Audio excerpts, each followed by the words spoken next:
Assalaamu calaykum. Dhakhaatiirta waxa ay ka duulaan ama ay saldhig ka dhigtaan markii ay rabaan inay daaweeyaan cudur in ay ogaadaan waxyaalaha keenay cudurkaasi si cudurkaasi loo daaweeyo. Balse haddaan la ogeyn cudurkaasi daawadiisa lama heli doono. Sababtoo ah cudur kasta wuxuu leeyahay calaamooyin lagu garto iyo calaamooyin ay wadaagaan. Balse annaga haddaan nahay Soomaali ma naqaano cudurka nahaya midka uu yahay. Laakiin waxaan rajaynayaa insha Allahu tacaala inaan fahmi doono markii aan wax waliba aan runta ka sheegno. Waxaan ogaan doonaa in cudurka saxda ah oo nahaya uu yahay kaas iyo kaas. Balse kusoo dhawaada saaxiibayaal muuqaalkana maanta.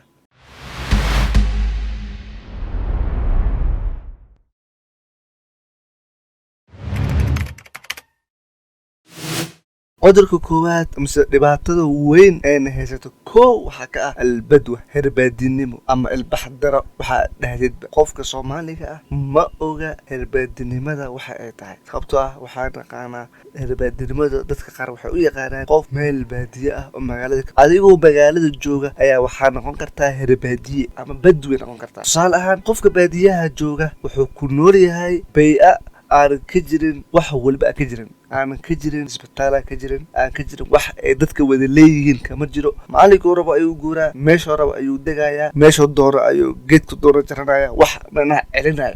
Wuxuu ku nool yahay xoriyad aan la qiyaasi karin oo adduunka ka jirin. adduunka kale waxaa ka jira qof walba wuxuu leeyahay iyo wax la wada leeyahay ayaa jiro. Laakiin qofka insaaniga ah ee Soomaaliga ah ma oga wuxuu asaga leeyahay iyo wuxuu asaga lahayn. Maxaa yeelay wuxuu ku nool yahay xoriyad aan xaduud lahayn. adduunkana ma jirto dad meel ku nool oo xoriyad kaamil ah oo haysta malahan. xitaa dadkan ka sheegta dimuqraadiyadda wax ka jira malahan. qof walba wuxuu leeyahay xuduud wax walbana xuduud ay leeyihiin. laakiin insaaniga Soomaaliga ah ma yaqaano xadkan adiga leh xadkan waa laga leeyahay intaana dadka ka dhaxaysa. macnaha ma yaqaano soo koobo dan guud wax la yiraahdo qofka herbaadiyaha ma yaqaano. u fiirso qofkii magaalada joogay ayaa wuxuu kaga fikirayo wadadii dhismaheedii iyo isbitaalka guud iyo bay'adii caafimaadkeeda kama fikirayo. maxaa yeelay wuxuu ku nool yahay bay'a aan ka jirto xoriyad mutlaq ah macnaha koobnayn oo iska baahsan. taas ayaa ah dhibaatada ugu weyn ee haysata dibna noo dhigay ee na baabi'iyey ee naga qaxiyo waddankeena kuwa waddanka joogana qaxooti ku ah. qodobka labaad waa alqabaliya